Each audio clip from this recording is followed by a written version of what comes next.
예수님께서 주로 활동하셨던 곳이 갈릴리 지역, 그 중에서도 가버나움에서 활동하셨습니다. 그 가버나움이란 도시는 예수님께서 공생의 기간 대부분을 활동하셨던 도시입니다. 그렇기 때문에 예수님이 이 가버나움에 계시다는 소식을 듣고 이스라엘에서 많은 사람들이 예수님께 몰려왔습니다. 말씀을 듣기 온 사람도 있었고, 가르침을 듣기 온 사람도 있었고, 또 병이 있는 사람들은 고침받기 위해서 예수님을 향해서 이 갈릴리 가버나움으로 찾아오곤 했습니다. 가버나움이 시골 지역이었는데 예수님으로 인해 많은 사람들이 찾는 그런 장소가 되었습니다. 그런데 예수님께서 그렇게 수많은 사람들이 늘 예수님을 위해 몰려오고 있는 그 가버나움을 떠나 다른 곳으로 이동하시는 장면이 오늘 성경에 나와 있습니다. 우리가 읽진 않았지만 4장 35절을 보시면 가버나움에 수많은 무리가 있는데 그 무리를 두시고 예수님께서 우리가 저편으로 건너가자라고 말씀하신 장면이 나옵니다. 많은 제자들 또 많은 무리들이 지금 예수님을 기다리고 있고 또 예수님과 함께 있는데 그들을 잠시 내려놓고 우리가 저편으로 가야 된다 말씀하십니다. 예수님께서 말씀하신 저편은 이 이스라엘 지역에서 떨어져 있는 갈릴리 바다, 갈릴리 호수를 가로질러서 정반대편으로 나아가는 곳인데 거기는 어떤 곳이냐면 이스라엘 갈릴리 바다를 생각하시면 동그란 그 갈릴리 바다 왼쪽은 이스라엘 땅이고 오른쪽은 오늘날 요르단 땅이고 구약 시대에는 이제 암몬 땅이었습니다. 그러니까 이방인의 땅을 지금 예수님께서 지칭하시면서 이 갈릴리 지역만 떠나는 게 아니라 이스라엘 백성들이 사는 이 지역을 떠나 지금 건너편에 있는 데가볼리라고 하는 이방인들이 사는 그 땅으로 가야겠다라고 지금 말씀하시는 거예요. 그리고 당시에 배로 몇 시간에 걸쳐서 이제 그 땅을 나아가는데 그 지역은 이방 땅이었습니다. 특별히 이 데가볼리 지역 중에서도 이 갈릴리 해변에 있는 이 거라사 지역으로 지금 예수님이 목적지를 정하여 나아가는 장면이 1절에 우리가 읽은 1절에 기록되었습니다. 예수님이 바다 건너편 거라사인의 지방에 도착했다 기록하고 있습니다. 그 지방에 이르러 보니까 거기에 귀신 들린 사람이 기다리고 있었습니다. 그 근처에 무덤이 많았는데 예수님께서 찾아가니까 이 무덤 속에서 살던 귀신 들린 사람이 예수님께 뛰어나오기 시작합니다. 무덤에 산다는 것은 부정한 곳에 사는 것을 의미합니다. 민수기 19장에 보면 부정한 여러 가지 장소가 나오는데 그 중에 하나가 무덤입니다. 이스라엘 백성들이 무덤을 만지면 7일간 부정하다. 7일 동안은 부정한 상태로 있게 되는 부정한 곳으로 인식되어 있는 이스라엘뿐만이 아니라 이 근동 지역에서는 무덤은 깨끗한 곳이 아니라 부정한 곳, 죽음이 있고 사망이 있는 곳으로 인식이 되었습니다. 그런데 이 무덤에서 지낸다는 것은 어떤 의미냐면 이 사람이 곧 부정한 사람이라는 것을 의미하고 또한 사회적으로 지금 완전히 격리된 상태인 것을 이야기합니다. 사람들과 같이 있을 수가 없기 때문에 이 사람은 사람들과 함께 데가볼리 거라사 지역에 살지 못하고 해변가로 나와서 무덤 사이에서 살 수밖에 없는 부정하면서도 사회적으로는 완전히 격리된 채 살아가는 그런 사람이었습니다. 다만 그 주민들도 처음에는 좀 이 사람을 제어하려고 했던 것 같습니다. 귀신 들렸지만 귀신 들린지도 모른 채 조금 제어해서 이 사람을 어떻게든 좀 사고 안 치도록 하려고 노력했던 것 같습니다. 4절에 보니까 여러 번 쇠고랑과 쇠사슬에 매였다 기록되어 있는데 그 주민들이 이 사람이 난리치고 다니고 자꾸 사고를 치니까 쇠고랑도 채우고 또 쇠사슬도 묶기도 했지만 이 사람이 힘이 훨씬 세서 그걸 다 풀고 그렇게 사람들과 함께 어울리지 못해서 아무도 그를 제어하지 못해서 그 사람을 격리 조치했고 이 사람은 그렇게 무덤 사이에서 생활할 수밖에 없는 사람이었다는 거죠. 아마도 동네 사람들은 그나마 다행이다. 저 사람이 저기서 살면서 우리랑 어울리지 않고 그냥 저기서 적당하게 살다가 사고 없이 그렇게 지내면 그게 최선이겠다 생각했던 것 같습니다. 귀신 들린 사람의 특징들이 이제 몇 가지 이게 나오죠. 귀신 들린 사람은 깨끗한 장소를 좋아하지 않습니다. 음침하고 영적으로 어두운 곳, 또 부정한 곳 그런 곳을 지향하고 또 사람들과 어울리지도 못하고 또 평범한 사람과 다른 오늘 말씀에 나온 이 사람은 일반적인 사람과는 비교할 수 없는 힘이 있었죠. 그러니까 뭔가 다른 분위기, 다른 느낌, 다른 삶의 태도가 나타나는데 이 귀신 들린 사람은 거기에서 나아가서 5절에 보니까 밤낮 무덤 사이나 산에서나 늘 소리를 질렀다 기록하고 있습니다. 그러니까 밤에도 낮에도 자는 시간 외에는 이상한 기괴한 소리를 계속 지르는 거예요. 사람들을 위협하기 위한 소리일 수도 있습니다. 사람들에게 겁과 두려움을 주기 위한 그런 귀신의 장난일 수도 있습니다. 또는 귀신 들린 자기 신세가 참 한탄스럽고 원망스러워서 이 괴로움 속에 부르짖는 비명일 수도 있습니다. 때로는 소외되고 이 괴로운 상황에 따른 이 분노를 담아서 누군가를 원망하는 그런 어떤 원망의 부르짖음일 수도 있습니다. 그러니까 왜 부르짖는지는 나와 있지 않지만 사람을 향한 원망, 나 자신을 향한 어떤 저주스러운 원망, 또 분노, 이런 응어리들을 가지고 지금 이 사람이 소리 지르고 있죠. 밤낮 어느 장소에 있던 사람들이 다 피할 수밖에 없는 그런 존재였습니다. 또 5절에 보니까 뒤에 돌로 자기의 몸을 해치고 있더라. 그러니까 자해하는 거예요. 자해하는 사람이 제일 무섭습니다. 왜냐하면 자해한다는 건 자기 몸을 아끼지 않는 것이기 때문에 어떤 짓을 할지도 모르는 사람이 자해하는 사람이거든요. 이 사람은 귀신 들려서 자기의 몸을 돌로 자해하고 있다. 아마도 돌로 자기 몸을 계속 박박 긁었던 것 같아요. 그러니까 피가 계속 나도록. 어쩌면 마음의 괴로움을 잊기 위해서 육신의 고통을 가하는지도 모르겠습니다. 우리가 너무 마음이 아플 땐 차라리 피곤하게 일해서 그걸 잊어버리는 것처럼 이 사람은 그런 어떤 마음의 괴로움 때문에 육신의 고통을 가해서 마음의 괴로움을 좀 벗어나고 싶은 마음이 있었는지도 모르고, 또 어쩌면 자기 자신을 저주하고 벌주기 위해서, 또는 욥처럼 이 부정한 곳에 살다 보니까 몸에 피부 질환이 생기고 그 피부염을 해결할 수가 없어서 지금 돌로 긁으면 나중엔 더 몸이 아프고 힘들 거 알지만 당장에 이 괴로움이 너무 심해서 어찌할 바를 몰라 돌로 자기 몸을 긁고 있는 중인지도 모르겠습니다. 중요한 건 이 사람은 지금 자기의 삶을 스스로 망치고 있다는 거죠. 귀신 들린다는 게 참 무서운 것 같습니다. 무덤에 살면서 사람들과 어울리지도 못하고 또 밤낮 괴성을 지르고 또 돌로 자기를 자해하는, 또 한편으로는 귀신 들린다는 것은 참 불쌍한 것 같습니다.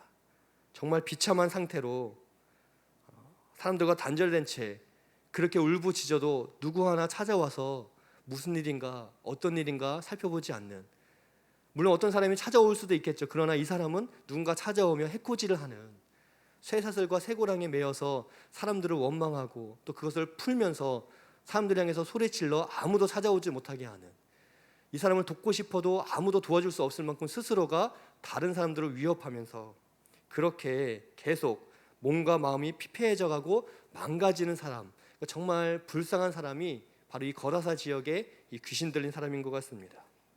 그렇게 고립되고 스스로 무너지는 그 죽음의 길을 지금 이 사람은 걷고 있는 거죠. 정말 무서운 건 이 사람이 나아진다는 가능성이 없다는 거예요. 아무도 이 사람을 기억하지 않고 아무도 이 사람을 불쌍히 여기지도 않고 아무도 이 사람을 찾아오지 않고 이 사람 스스로도 나아질 수 있다라는 소망이나 희망이 전혀 없었습니다. 할 수 있는 거라곤 눈 뜨면 울부짖는 거, 몸이 아프거나 이상이 있으면 돌로 자기 몸을 자해하는 거, 그거밖에 없었다는 거죠. 바로 그런 사람을 예수님께서 찾아오셨습니다. 제자들은 왜 예수님이 지금 이렇게 수많은 사람을 남겨두고 저 거라사 지역 가는지 몰랐을 거예요. 제자들은 도대체 어디로 가는지 목적지도 모른 채 4장 35절부터 예수님이 배를 타고 저쪽으로 가야 된다 하는 말씀만 듣고 지금 배를 타고 가는데, 심지어 가는 중에 광풍을 만나서 배가 전복될 위험에 처하고 제자들이 떨면서 예수님을 깨우고, 그러다가 예수님으로부터 너희가 이렇게 믿음이 없느냐라고 혼나기도 하는, 그러면서도 이제 꾸역꾸역 예수님을 따라서 지금 도착했는데 도대체 이 땅에 누가 있길래, 무엇이 있길래 그런 마음으로 찾아왔는데 그 땅에 가보니 가장 먼저 뛰어나온 사람이 이렇게 귀신 들려서 소리를 지르고 온몸엔 상처가 있는, 제자들이 그 사람을 봤을 때 얼마나 허무했겠습니까? 고작 이 사람 때문에 온 건가? 라는 생각이 그 마음에 들었을 것 같습니다. 근데 바로 그 사람, 제자들은 허무하게 느끼고 제자들은 어떻게 보면 무관심하게 느꼈을 그 사람을 위해, 그 영혼을 위해 지금 예수님이 찾아오셨다는 거죠. 그를 귀신에서 풀어 놓아주시기 위해 가장 비참한 삶의 자리에서 하나님의 은혜 속에 영광스러운 삶을 회복할 수 있도록 지금 예수님이 찾아오셨습니다. 우리가 읽은 말씀 8절에 예수님께서 이미 그에게 이르시기를 더러운 귀신아 그 사람에게서 나오라 하셨다 기록하고 있어요. 예수님이 그 사람의 사정을 살피고 그 사람을 돌보고 또 그 사람의 이야기를 듣고 또 동네 사람들에게 이게 무슨 일인가 조사하는 게 아니라 이미 예수님은 도착하자마자 그 사람을 향해서 그 안에 있는 더러운 귀신아 그 사람에게서 나오라 라고 명령하셨다는 거죠. 이 귀신은 후에 2,000마리의 돼지떼에 들어가고 결국 다 몰살당하게 됩니다. 이 사람은 회복하게 되죠. 참된 치유를 얻고 온전함을 얻게 됩니다. 이 사람을 알았던 동네 사람들이 이 소문을 듣고 이제 몰려오기 시작합니다. 그리고 귀신 들렸던 사람 무덤에서 지금 부정한 채로 소리 지르며 위협하며 동시에 자기 자신을 가해하는 그런 사람이었는데 도대체가 이해할 수 없는 상상할 수 없는 일이 지금 벌어졌기 때문에 동네 사람들은 처음에는 놀라고 이게 무슨 일인가 라며 찾아왔습니다. 그런데 조금 시간이 지나니까 정신이 들었죠. 2,000마리 돼지떼가 아깝고 또 누군지도 모르는데 이렇게 사람을 고칠 수 있는 분이라는 게 놀랍고 영광스러운 게 아니라 두렵기 시작했습니다. 사람은 변화를 싫어하고 두려워합니다.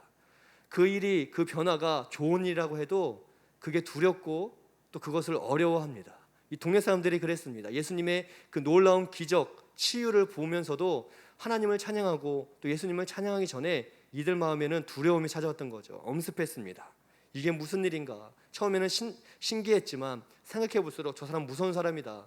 저 사람은 함부로 대할 사람이 아니다. 저 사람이 있는 게 우리한테 불편하다. 이런 마음들이 찾아오면서 이제 나아가시기를 청합니다.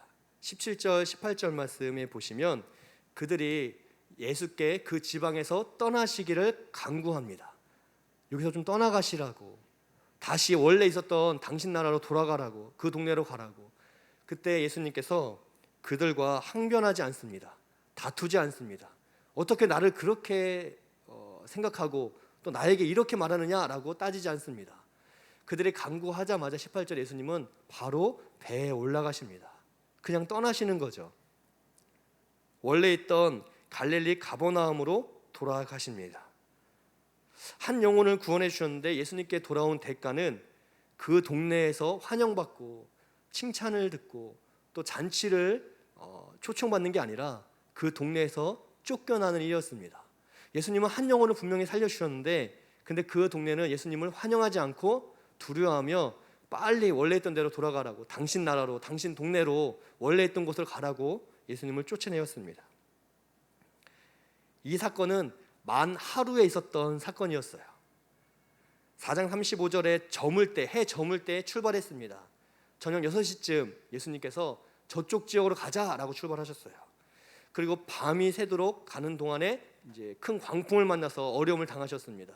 그걸 이기고 이른 아침, 아마도 새벽쯤 도착했을 터이고 도착하자마자 아무도 예수님 오신 걸 몰랐지만 이 귀신 들린 사람은 그 귀신이 예수님을 알아보고 나와왔죠. 그리고 오전 중에 예수님께서 그를 고쳐주셨던 것 같습니다. 그리고 동네 사람들이 소문을 듣고 몰려와서 그 상황을 살피다가 예수님께 다시 떠나시길 청하여 예수님이 떠나서 다시 원래 있던 가버나움으로 돌아오셨는데 해가 다 지지 않는 걸로 봐서는 점심쯤 아마도 예수님이 거기서 쫓겨나게 되고 한 대여섯 시간 다시 배를 타고 가버나움에 저녁쯤에 이제 도착하셨던 것 같아요. 만 하루. 이스라엘은 저녁 6시 해질 때부터 그 다음날 해질 때까지가 하루인데 시간으로 본다면 하루, 날수로 본다면 이틀에 걸쳐서 지금 예수님께서 그 땅에 갔다가 쫓겨나서 돌아오게 되었습니다. 그리고 21절에 보시면 예수께서 배를 타시고 다시 맞은편으로 이 가버나움으로 건너가시니 여전히 큰 무리가 예수님께 모여들더라 기록하고 있습니다. 이 사람들은 그 전날에도 예수님을 따랐고 기다렸던 수많은 무리들이었습니다. 근데 예수님께서 그 사람들에게 목적지를 말씀해 주지 않았어요. 내가 오늘 갔다가 내일 이맘때 올게 하지 않았습니다. 그냥 예수님께서 제자들에게도 목적지를 말하지 않고 저쪽으로 가야 된다 하고 제자들만 데리고 떠나셨는데 하루 뒤에 다시 돌아왔을 때 여전히 이 사람들이 있었다는 거죠. 이 사람들은 어떤 사람들이었냐면 예수님이 언제 올지 모르는, 내일 올지 일주일 뒤에 올지 열흘 뒤에 올지 모르지만 그러나 예수님을 우리는 만나야만 한다라고 기다리고 있었던 사람들이라는 거예요. 예수님의 그 치유의 은혜, 치료의 은혜를 사모하는 사람들일 수 있고 또 하나님의 말씀을 새롭게 듣는 그 가르침의 권세를 인정하며 하나님 말씀 듣기 위해 모인 사람일 수도 있고 예수님의 소문이 온 이스라엘과 이방 지역까지 퍼졌기 때문에 그 예수님 인기가 많고 또 정말 하나님의 아들이라는데 한번 보자라면서 단순 호기심에 온 사람들일 수도 있습니다. 중요한 건 이 수많은 사람들이 예수님을 위해 만나기 위해 모였고, 또 이후에도 예수님이 떠나셨는데도 그 자리에서 예수님이 이곳에 다시 오실 거니까 하면서 며칠이 걸릴지 모르지만 여전히 그들은 기다리고 있었던 사람들이라는 거죠.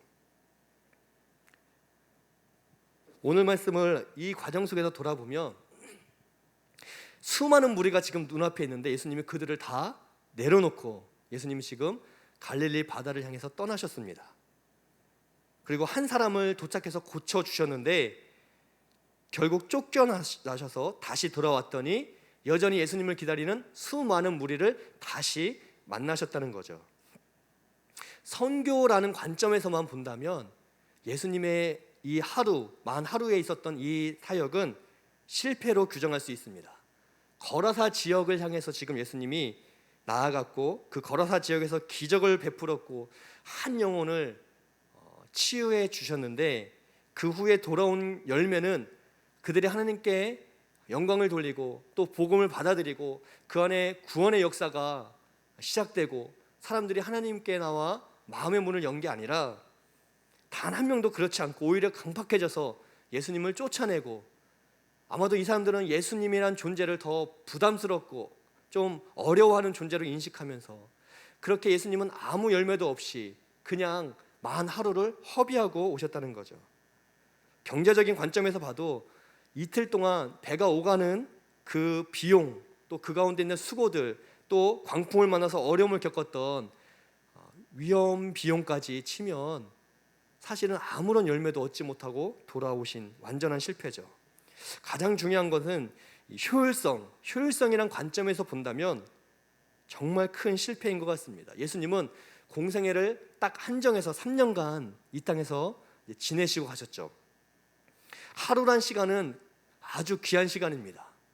예수님은 이미 3년이란 딱 정해진 시간을 가지고 공생애를 하셨는데 그 중에 하루, 날수로는 이틀을 한 사람을 위해서 허비하셨다는 거예요. 예수님은 기도 시간 확보를 위해서 새벽을 깨우고 구별되어서 그 기도 시간을 쪼개어 하나님께 기도하신, 그러니까 시간을 정말로 알차게 쓰신 분이고 한 시간도 허투루 쓰지 않으신 분이신데, 그 예수님이 가버나움에 수많은 사람들이 있었고, 그리고 이들을 남겨놓고 귀신 들린 한 사람 만나러 이틀이라는 시간, 만 하루의 시간을 허비하고 아무 열매 없이 돌아왔을 때 예수님은 굉장히 큰 시간적인 낭비를 하신 거예요. 왜냐하면 가버나움에는 이미 예수님을 기다리고 있는 사람들, 이들은 이미 예수님을 향해서 마음의 문이 열려 있는 사람들이었습니다. 예수님께서 그들을 치유하시고 또 말씀을 전해주시고 또 복음을 전하시면서 그들이 회개하고 또 결단하고 또 그들이 회개했던 열매를 맺고 그렇게 수많은 사람들이 돌아올 수 있는 귀한 시간이 이 하루란 시간, 이틀이란 시간이었는데, 기적을 통해, 가르침을 통해, 복음을 통해 예수님을 향해서 마음의 문을 열 준비가 다 되어 있는, 예수님이 어제 떠나셨지만 언제 올지도 모른 채 오늘도 기다리고 있었던 사람들이었는데, 예수님께서 굳이 찾아가지 않아도 이미 예수님은 그 자리에 있기만 해도 마음이 가난한 사람들이 계속 예수님께 찾아와서 예수님은 그들을 고쳐주시고 또 말씀을 전해주시고 복음을 전해주셔서 얼마든지 이 가버나움 지역에서 복음의 열매를 맺을 수가 있으신데, 근데 예수님은 그 수많은 사람들을 만날 기회는 다 버리고 지금 거라사 지역에 가셨다가 총체적 실패를 맛보고 돌아오고 계셨다는 거죠. 제자들 입장에선 이 얼마나 큰 낭비인가. 그냥 이 지역에 있었으면 수많은 사람들이 박수치고 환영해주고 따르고 환호하고 예수님께 열광하고 기적의 현장이 계속 체험될 때마다 하나님을 찬양하고 또 예수님이 말씀을 전할 때마다 사람들이 통회하고 자복하고 수많은 사람들을 변화시키는 수많은 사람들, 수백 명, 수천 명이 있는데 고작 저 귀신 들린 사람 하나, 감사함도 모르는 그 지역 사람들을 보기 위해 갔다가 이게 무슨 망신인가, 저 이방인들 미쳐서 죽건 귀신 들려 죽건 하나님을 알지 못해서 죽건 그게 우리랑 무슨 상관인가. 복음을 듣고 새롭게 살아나 이스라엘의 영광을 회복할 수많은 사람들이 준비되어 있는 이 가버나움을 떠나 이게 얼마나 아까운 낭비인가 라고 생각할 가능성이 큰 사건이었습니다. 그런데 예수님이 모르셨을까요? 그 귀신 들린 사람, 그 가버나움을 떠나서 데가볼리 거라사라고 하는 그 이방 땅에 갔을 때 그 귀신 들린 사람을 고친 후에 정말 그 사람들이 열광하고 이스라엘 백성처럼 하나님을 찬양하고 또 구원자라고 메시아라고 박수치면서 마음의 문을 다 열어 예수님을 환영할 거라고 우리 예수님이 생각하셨을까요?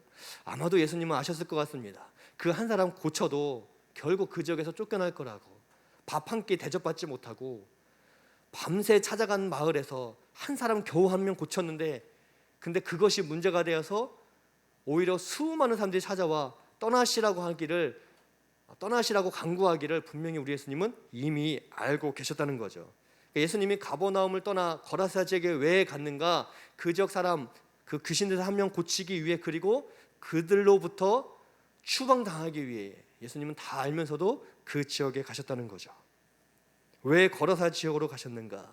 귀신 들린 그 한 사람의 영혼이 거기에 있기 때문에, 아무도 그 영혼을 돌보지 않고 아무런 희망도 보이지 않는 그 한 영혼이 거기에 있었기 때문에, 지금 나에게, 예수님에게 환호하는 수많은 사람이 있음에도 불구하고, 이미 마음의 문이 열릴 준비가 된 사람들이 있음에도 불구하고, 그러나 마음의 문은커녕 그냥 시간이 흘러 죽을 수밖에 없는 지독하게 비참한 신세에 있는 그 한 영혼이 예수님 눈에는 보이셨기 때문에 예수님이 그 영혼을 만나러 가셨다는 거죠.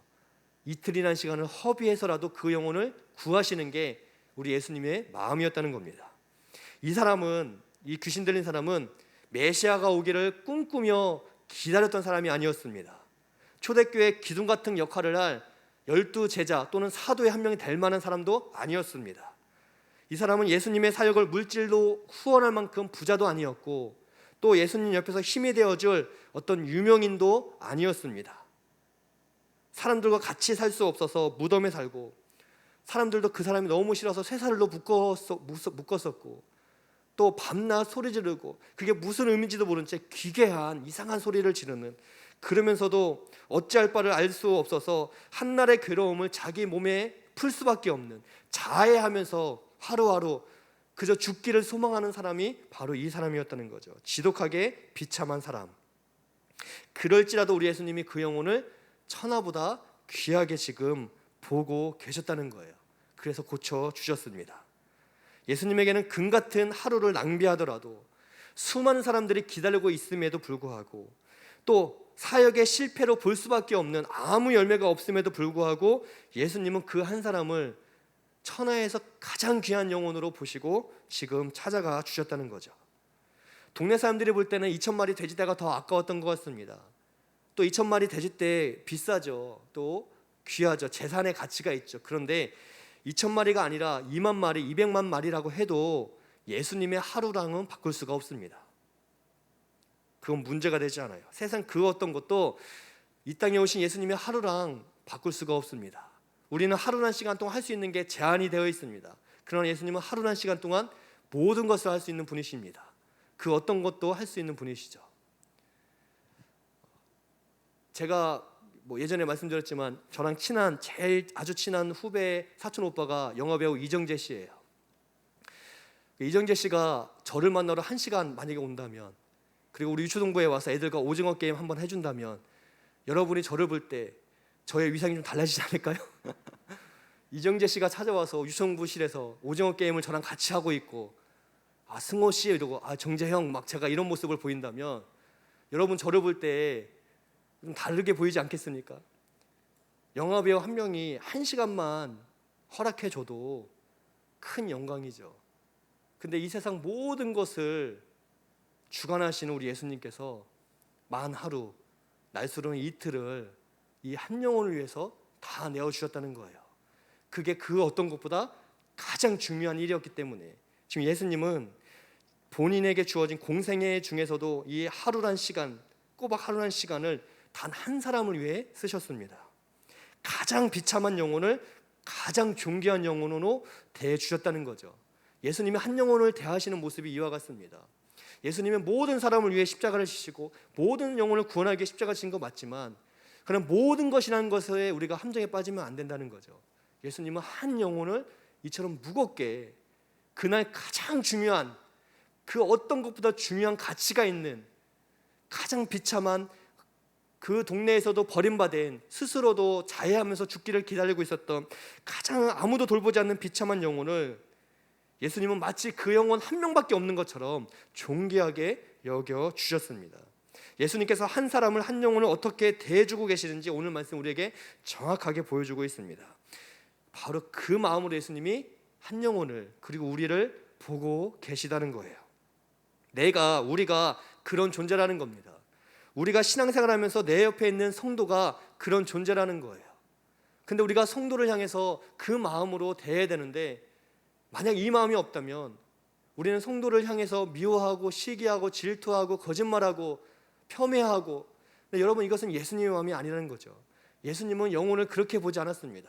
그 사람의 잘못이 있을 수 있습니다. 그 사람의 문제가 있을 수 있고 허물이 있을 수 있습니다. 이 귀신 들린 사람은 허물이 있었습니다. 문제가 있었습니다. 그러나 예수님은 문제로, 허물로 보지 않고 그 영혼을 사랑하며 한 영혼으로 보셨기 때문에 그 지역에서 가장 먼저 찾아가시고 또 이미 그에게 명령하사 귀신아 떠나가라 말씀하신 그 예수님의 마음이 우리에게 있기를 소망합니다. 예수님은 이 마음으로 우리가 신앙생활하기를 원하신다는 거예요. 아직 주님을 믿지 못해 이 귀신 들린 사람처럼 아무런 소망 없이 하루하루 마치 자해하듯 세상 염려로, 근심으로 하루하루 자기 영혼을 죽여가는, 하나님을 알지 못하는 사람들이 있습니다. 그들이 우리에게는 전도 대상자들이죠. 근데 우리가 전도 대상자들을 이 예수님의 이름으로, 예수님의 마음으로 바라보지 않는다면 그들은 한심하고 그냥 자기 죽을 길로 가는지도 모른 채 바보같이 그냥 어리석은 사람으로 볼 수밖에 없다는 거죠. 그러나 예수님의 마음으로 본다면 그들의 그 아픔이, 그들의 그 상실감이, 그들이 영원한 생명을 얻지 못하고 영벌로 나아가는 그것 때문에 가슴 아파하며 우리는 그 영혼에게 나아가야 되고 품고 기도해주고 또 복음을 전할 수 있는 사람이 될 수 있다는 거죠. 예수님의 마음으로, 예수님의 시선으로 우리의 사랑, 우리의 이웃을, 성도를 바라볼 때 우리는 그렇게 살아갈 수가 있다는 거죠. 이 예수님의 마음이 우리 안에 있기를 축복드립니다. 성도를 대할 때, 서로가 서로를 대할 때 이 마음으로 대한다면 그곳이 곧 천국인 줄을 믿습니다. 이 마음으로 전도 대상자들을 바라볼 때 전도의 문이 열리고 전도의 길이 열림을 믿습니다. 왜 전도하지 않는가? 왜 오늘날 사람들이 전도에 관심이 없는가? 우리가 전도 방법을 몰라서 전도할 시간이 없어서가 아니라 이 예수님의 마음이 우리 안에 어쩌면 없기 때문인지도 모르겠습니다. 예수님을 따라오는, 기다리는 수많은 무리가 아니라 예수님을 모르고 있지만 그러나 예수님이 필요한 그 영혼에게 찾아가 주셨다는 거죠. 이 마음으로 우리가 우리의 이웃들을 바라본다면 정죄하는 게 아니라 복음을 전할 수 있음을 믿습니다. 그럴 때 하나님은 우리 교회를, 우리 성도님들을 영광 중에 사용하여 주심을 믿습니다. 또 한 가지, 무엇보다 이 마음으로 우리 자신을 사랑하는 우리 한 명 한 명이 되기를 축복드립니다. 며칠 전에 저희 아이가 저에게 아빠도 싫어하고 또 미워하는 사람이 있어? 라고 이렇게 묻더라고요. 제가 아무리 생각해도 제가 싫어하거나 미워하는 사람이 없더라고요. 그래서 내가 어느새 나도 모르게 예수님의 반열에 올랐나 보다. 내가 이제 성자의 반열까지 갔나 보다. 아무리 생각해도 내가 싫어하고 미워하고 막 분노가 차오르는 사람이 없는 거예요. 자신 있게 아들에게 아빠는 이렇게 싫어하거나 미워하는 사람이 이제는 없는 것 같다. 옛날에 있었던 것 같은데, 물론 마음에 좀 부담되는 분도 있고 또 좀 불편한 분도 때로는 있지만 그건 그냥 단순히 인간적으로 호감이 안 가는 그냥 그런 마음 정도지, 그 사람이 잘못되기를 바라고 누군가 잘못했을 때 기뻐하고 막 싫어하고 미워하는 사람이 정말 없는 것 같다. 제가 이렇게 말을 했는데 이제 계속 그 질문이 나오는 거예요. 왜냐하면 이상하다. 내가 미워하고 싫어하는 사람이 없다는 게 이상하다. 며칠을 고민하다가 생각해보니까 찾았어요. 제가 싫어하고 미워하는 사람이 있더라고요. 이 자리에 있습니다. 이 자리에. 누구신지 딱 한 명 있어요. 정말 저 자신이더라고요. 내가 목회자로 성도님들을 용서하고 용납하고 이해하고 또 성도님의 삶이 그대로 존귀한 삶인 것을 다 그대로 있는 모습 그대로를 또 제가 받아들이는데, 제 속에 있는 생각들, 마음들, 또 제 안에 있는 연약함, 죄성, 또 답답함들, 나아지지 않는 모습들을 보면서 내 안에 있는 연약함, 부족함이 보이니까 제가 다른 사람을 보면서 실망하진 않는데 저 자신한테는 엄청 실망하고 있더라고요. 저 자신한테는 불만족하고 있고, 나 자신을 사랑하기보다는 자꾸 탓할 때가 더 많았던 것 같아요. 제가 예전에 그 민주화 운동을 할 때 남편이 빨갱이라고 잡혀갔는데 생사가 어떻게 되는지 모르는 한 부인의 이야기를 이제 기사로 본 적이 있습니다. 그 아들이 인터뷰를 하는데 이제 아빠가 그냥 빨갱이라는 혐의로 잡혀갔는데 어떻게 되는지 모른다는 거예요. 그리고 이렇게 봤더니 엄마가, 자기가 어릴 때 보니까 엄마가 남편이 잡혀간 이후로 누워서 자지 않고 앉아서 잔다는 거예요. 수십 년을. 그래서 엄마 왜 이렇게 자 불편하게 했더니 남편 잡혀간 게 내 잘못인 것 같아서, 남편이 살았는지 죽었는지도 모르는데 내가 어떻게 발 뻗고 자겠냐고.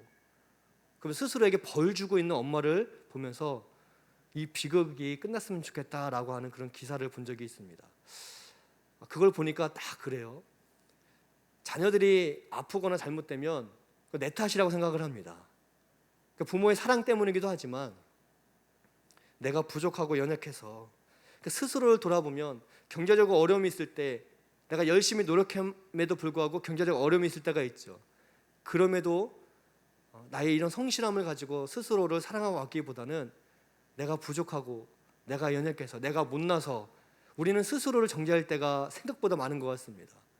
다른 사람을 향해서 우리가 그리스도인으로서 사랑을 베풀고 사랑으로 포용하는데 돌아서서는 나 자신에게는 한심하게 여기고 또 내 안에 있는 죄성 때문에 괴로워하고 나를 미워할 때도 있을 수 있습니다. 그래서 차마 나 스스로를 사랑하지 못하고 어쩔 수 없어 그저 하루하루 버티며 살아가고 있는지도 모르겠어요. 오늘날 우리가. 근데 그 모습이 바로 이 거라사에 있는 이 귀신 들린 사람의 모습과 똑같습니다. 하루하루 어찌할 바를 몰라 소리라도 지르고 돌로 자기 자신을 치면서도 아픈데도 뭐 방법이 없으니까 또 긁고 또 긁고, 그러다 겨우 하루 삶이 마감되면 잠들고, 그것처럼 우리는 우리 스스로를 정죄하면서 나를 아프게 하고 나를 괴롭게 하고, 그러나 또 열심히는 살고 또 열심히 살면서 다른 사람에게 사랑의 언어, 사랑의 말과 사랑의 행동을 하지만 나 자신에게는 아무것도 하지 않는, 아무것도 할 수 없는, 바로 그래서 예수님이 우리에게도 오셨다는 거예요. 우리는 바울 같지 않고 베드로 같지 않습니다. 우리는 예수님께 큰 힘이 될 만한 부유함이 있거나 재능이 있거나 또는 어떤 그런 명예가 사실은 있지도 않습니다. 이 거라사 지역에 있었던 사람처럼 외롭고 괴롭고 또 하루하루 견디며 하루하루 살아가고 있는, 나름대로 열심히 앞날은 준비하지만 그러나 내일은 전혀 알 수 없는 그냥 연약한 존재라는 거죠. 그런 우리를 예수님이 사랑하셔서 지금 이 사람에게 찾아온 것처럼 우리에게 찾아오셨기 때문에 우리가 구원받은 줄을 믿습니다. 이 예수님 안에서만 우리는 우리 자신을 건강하게 사랑할 수가 있습니다. 과시욕으로 소유욕으로 살아가는 사람이 있어요. 그러면서 교만하게 나 자신을 내가 사랑한다고, 내가 이런 것들이 있기 때문에 과시하고 이런 것들을 소유해서 내가 나는 나름대로 성공한 인생이라고 살아가는, 근데 그 내면은 그 누구보다 큰 공허감이 있기 때문에 과시하고 과시하고 소유하고 소유할수록 더 목마를 뿐이라는 거죠. 내가 나를 사랑하는 것은 내가 얼마를 가졌는가, 내가 무언가를 해냈는가에 있지 않습니다. 나를 위해서 이 땅에 오신 예수님을 만나야지만 나는 나의 가치를 정말로 발견할 수가 있다는 거죠. 예수님의 깊은 사랑을 내가 받고 있다는 것을 깨달을 때 우리는 우리 자신을 아낄 수가 있습니다. 우리가 우리 자신을 함부로 대하지 않을 수가 있습니다. 이 거라사 이 귀신 들린 사람은 자기 자신을 아끼지 않았고 자기 자신에게 함부로 대했습니다. 그런데 예수님은 찾아오시고 그를 고쳐주셨습니다. 가장 귀한 시간을 허비해서라도 낭비해서라도 이 사람을 만나 주셨습니다. 예수님이 우리 모두를 위해 이 땅에 오신 거 맞지만 우리 한 명 한 명을 위해 마치 나 혼자 이 세상에 있는 것처럼 예수님은 나에게 찾아오셔서 연약하고 부족하지만 상처투성이지만 그러나 그런 나를 불쌍히 여기시고 또 긍휼히 여기시며 사랑하시고 우리의 영혼을 존귀하게 여겨주셔서 우리에게 찾아오시고 또 우리를 위해 십자가에 죽기까지 해주셨다는 거예요. 예수님의 가치가 곧 우리의 가치가 될 수 있도록 예수님께서 사랑해 주셨습니다. 이 사람은 무덤에서 나와서 안락한 자기의 집으로 돌아갔습니다. 우리는 이 땅을 살아가면서 예수님을 만나고 예수님 안에서 나 자신을 발견하고 예수님 안에서 내 영혼의 무게를 발견할 때 허무함, 또 실망과 비관이라는 무덤에서, 또 세속적인 욕망이라는 그 인간적인 욕심이라는 무덤에서 우리는 참 생명을 얻고, 더는 부정한 무덤이 아니라 하나님으로 인해 깨끗해지고 거룩한 성결한 삶을 살아갈 수가 있다는 거죠. 한 영혼을 위해 모든 것을 제쳐두고라도 달려가신 그 예수님의 마음과 사랑이 오늘 우리에게 있기 때문에, 예수님이 우리가 기도할 때, 우리가 예수님을 향해 예배드릴 때, 찬양할 때 달려와 주시고 귀 기울여 주시고, 우리가 예수님께 큰 힘이 되지 않은 건 분명한데도 불구하고 마치 나 혼자 기도하는 것처럼 예수님께서 찾아와서 내 기도에 귀를 기울여 주신다는 거죠. 예수님의 그 사랑 그대로 지금 우리에게도 찾아와 주신다는 거예요. 이 사랑을 기억하고 이 그리스도 안에서 나 자신을 건강하게 사랑하기를 축복드립니다. 그리고 그 사랑 안에서 예수님의 마음으로 성도와 교회를, 이웃을 사랑하는, 그래서 예수님의 마음으로 허비하고 낭비하는 게 아니라 그 영혼을 그 무엇보다 존귀하게 하셨던 예수님의 마음으로 이 땅 가운데 빛과 같이 살아가는 우리 모두 되시기를 우리 주님의 이름으로 축복드립니다.